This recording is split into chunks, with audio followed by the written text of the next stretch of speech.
What is happening right now between the United States and Iran?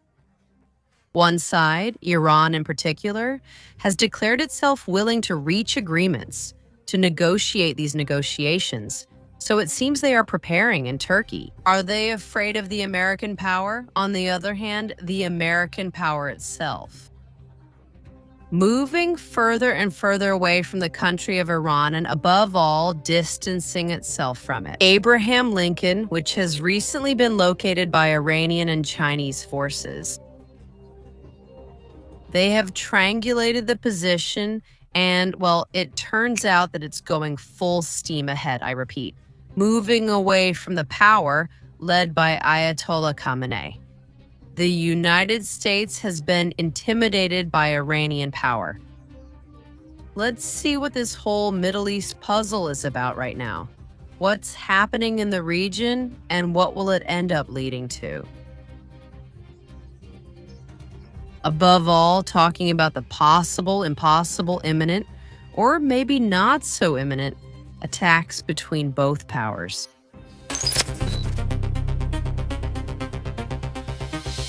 First of all, above all else, Iran declares that they are willing to negotiate with the United States.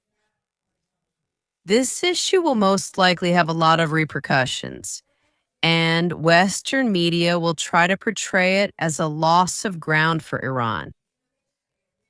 On the other hand, I assure you that in the United States itself, especially in the White House, they are almost desperate, hoping that Iran will decide to reach clear agreements, because this would save Donald Trump from more than one embarrassment. And that's why the United States is interested in Iran. Be careful. Meanwhile, it's important to interpret this in light of both issues. Well, there are many more developments happening, but these are the two main ones. On one hand, indeed, Iran is getting ready to reach agreements with the United States are expected. On the other hand, the United States is trying to move its most valuable military and armament assets away from the country's coasts. And all of this is happening, moreover, with Iran's nuclear preparations in the background, which we will discuss a little later. Meanwhile, statements from Iran. President Masoud Pezeshkian ordered negotiations with the United States to begin. This is actually being reported by the Iranian media themselves. The talks are expected to take place in Turkey in the coming days. The day before, Pezeshkian stated that Tehran prefers diplomacy over war, but that it cannot be forced to negotiate through threats or coercion. In this context, Western media, which promote a clearly anti-Iranian line, claim that this would be the only case. And in addition, there's the possibility that Trump might lose interest in the region and focus on other, more important problems. This on one hand. On the other hand, there are also other Western media outlets that are talking in terms of a loss of positions by the Iranian government. But while this is happening, we have a timely withdrawal. Is it worth more than a victory, as they say, especially in Spain? I'll confirm later if that's the case in your respective countries or not. But the United States seems to want to follow this same strategy at the moment. The Iranian reconnaissance and attack drone Sajed 129 is currently following the aircraft carrier strike group led by the United States ship Abraham Lincoln of the United States Navy in the Arabian Sea. This drone previously conducted reconnaissance in the Persian Gulf. In theory, the location of the United States aircraft carrier strike group could not be tracked using public access methods because the system was deactivated. However, a tiltrotor aircraft, specifically the carrier multi-role vehicle, 22B, took off from the deck of the aircraft carrier and did not turn off its transponder, which exposed the entire operation, giving the Iranian power a tremendous advantage. In this way, at this moment, the United States strike group is more than 700 kilometers from the coast of Iran and continues to move away. Apparently, there are two possible interpretations of this fact. On one hand, the Americans might simply be trying to get out of range of the Iranian anti-ship missiles. which in fact would force the United States to resort to aerial refueling in order to attack Iran with its carrier based aircraft. Or Donald Trump could be sending a message to the Iranian authorities, a kind of signal that would tell us something. A very clear reduction in the level of escalation, precisely preparing the ground for future negotiations with Iran. That is, I think it would be a very serious mistake to talk about what is happening now in the Middle East from Iran's point of view. They have backed down because it's not at all clear who has actually backed down here. And of course, keep in mind that American power is infinitely greater than Iranian power. We're talking about the United States being a nuclear power, and we're talking about Iran, theoretically, as far as we know, and according to the Iranian side itself, still isn't. They are seeking that weaponry that they supposedly aren't looking for, but which would solve more than one problem for them, practically in one stroke. So, really? I think that if I were Iran, I would try to find a way to get that nuclear weapon because that would end up guaranteeing my existence, at least the existence of Ayatollah Khamenei and the entire regime he leads. If they want to ensure their survival, they will indeed have to prepare for much more significant matters and actions.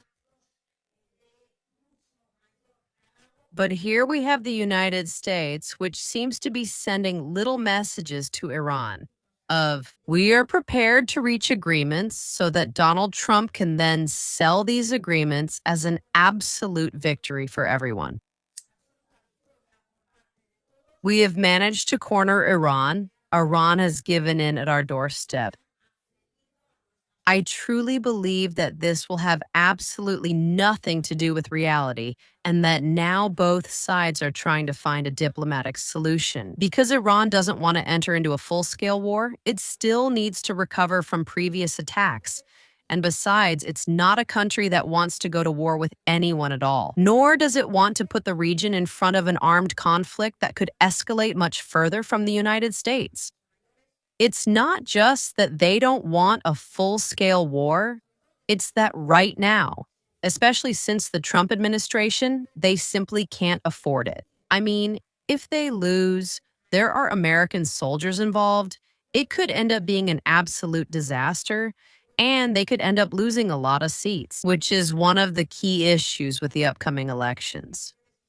At times. And here, we still have one of the key moves left. In this case, on Iran's part, be careful. They're digging and preparing their nuclear facilities in the context of increased United States forces near Iran. The satellite images you're seeing on your screens clearly show large-scale work at the Iranian nuclear facilities. And these images give us a lot of clues about the situation. It's not just about repairing the buildings that were destroyed after last year's attacks. And I'm going to upload these images to my Telegram channel as soon as I finish the live stream. It's about deliberately strengthening the infrastructure and increasing its resilience. At the Isfahan and Natanz facilities, work has been detected to protect key areas related to uranium enrichment in Isfahan. The central and southern entrances of the tunnels are covered with earth, and the northern entrance, rebuilt after the June attacks, has been reinforced. At the same time, there is still active movement of construction machinery nearby, which indicates that the work has not yet been completed. Target number 2. Taliban 2 deserves special attention, where the construction of a kind of concrete sarcophagus is about to be completed. The complex is almost completely enclosed in concrete to increase its resistance to attacks, and an additional structure is being built next to it. The air defense system has also been reinforced and upgraded with the introduction of both old and new positions. The historical context makes this work even more important. The Talegan district was previously used, supposedly as part of the Amaz project, That is, to test and develop components of nuclear weapons. The uncertain purpose of the new target, combined with the reinforced protective measures, underscores its strategic importance.